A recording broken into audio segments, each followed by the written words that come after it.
जीवन में भगवान का भजन करो, भगवान की साधना करो, उनकी आराधना करो, लेकिन उस साधना में भी भगवान की कृपा का पुट लगाते चलो, भगवान की कृपा से जोड़ करके रहो। और यदि भगवान की कृपा से जोड़ करके रहोगे तो बात बनती रहेगी। और केवल साधना में ही लगे रहे, आपको ऐसे कई साधक मिल जाएंगे, ज्ञान का भी अभिमान हो जाता है, जिसे ज्ञानाभिमान कहते हैं। बड़े बड़े साधक, बड़े बड़े ज्ञानी, अरे महाराज हमने ये बाल ऐसे ही सफेद नहीं किए हैं धूप में, बरसों तपस्या की है, साधना की है, तब जाकर के अब सिद्ध हुए हैं, ज्ञानी बने हैं।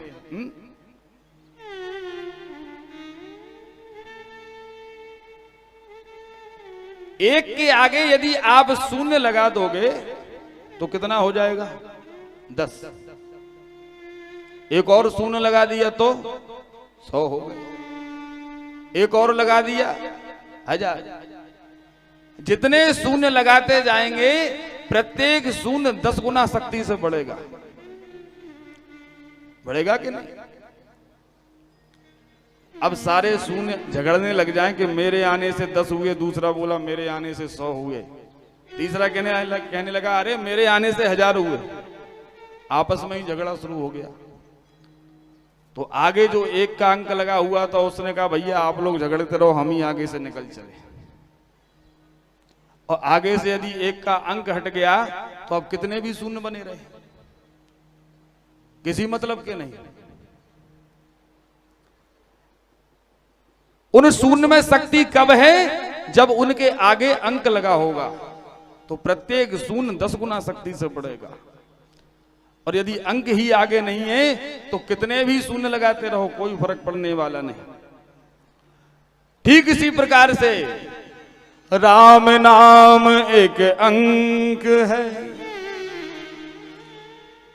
और सब साधन है शून्य, अंक गए कछु हाथ ना, अंक रहे 10 गुण।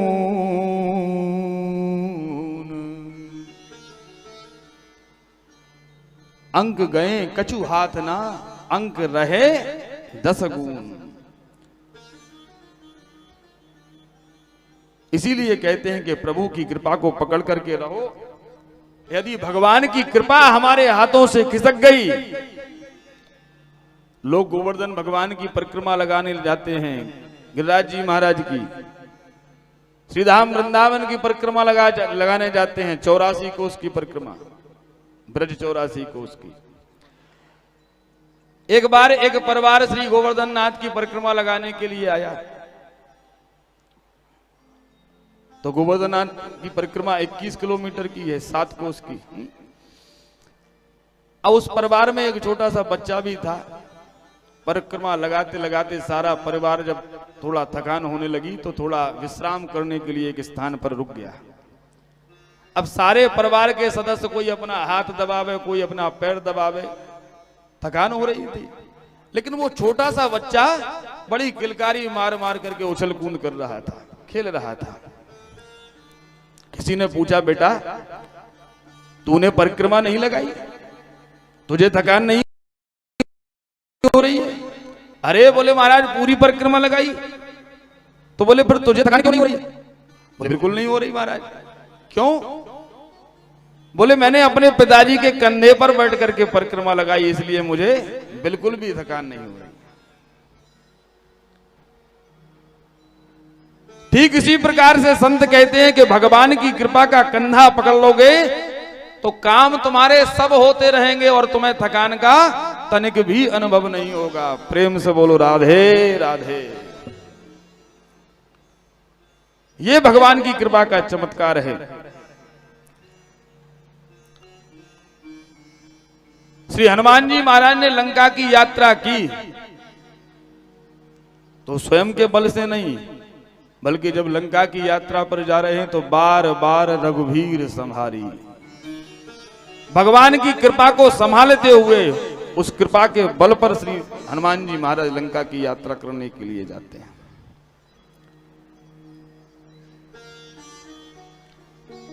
बड़े बड़े बलशाली, बड़े बड़े अतिरथी वीर बानर भालू जब हनुमान जी महाराज के साथ समुद्र के तट पर पहुंचे, समुद्र के किनारे पहुंचे,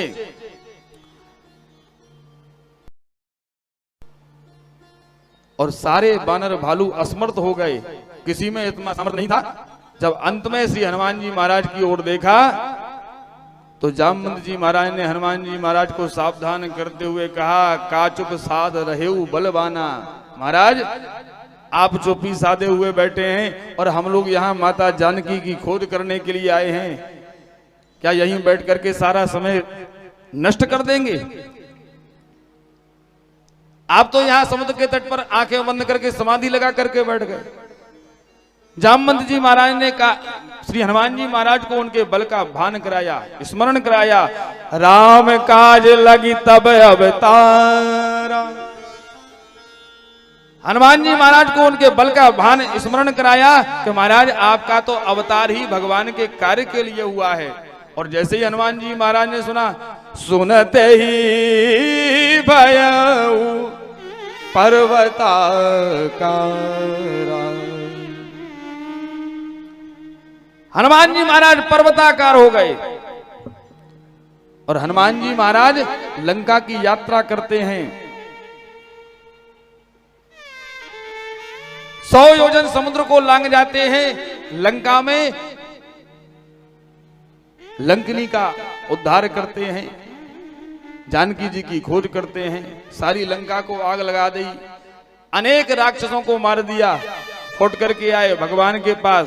भगवान ने जब प्रशंसा की तो हनुमान जी महाराज ने एक ही बात कही कि प्रभु, करने और कराने वाले तो आप हैं, हमने कुछ नहीं किया, सब आपकी कृपा का चमत्कार है, वरना इतना सामर्थ्य मुझ में नहीं था कि मैं 100 योजन लंबे समुद्र का उल्लंघन कर पाता।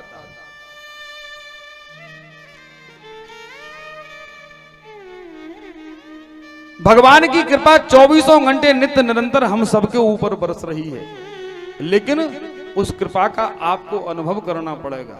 भगवान कभी आपसे ये कहने के लिए नहीं आएंगे कि हमने आपके ऊपर ये कृपा की, उसकी कृपा का आपको अनुभव करना पड़ेगा।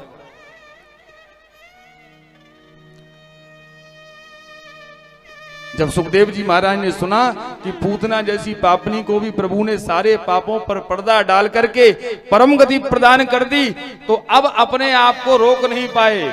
व्यास जी महाराज के उस शिष्य का हाथ पकड़ लिया और उसके साथ में अपने पिताजी पूज्य श्री व्यास जी महाराज के पास आए, आकर के साष्टांग दंडवत प्रणाम किया और व्यास जी महाराज गदगद हो गए, प्रसन्न हो गए। व्यास जी महाराज ने बाद में अपने पुत्र श्री सुखदेव जी महाराज को संपूर्ण श्रीमद् भागवत का ज्ञान प्रदान किया।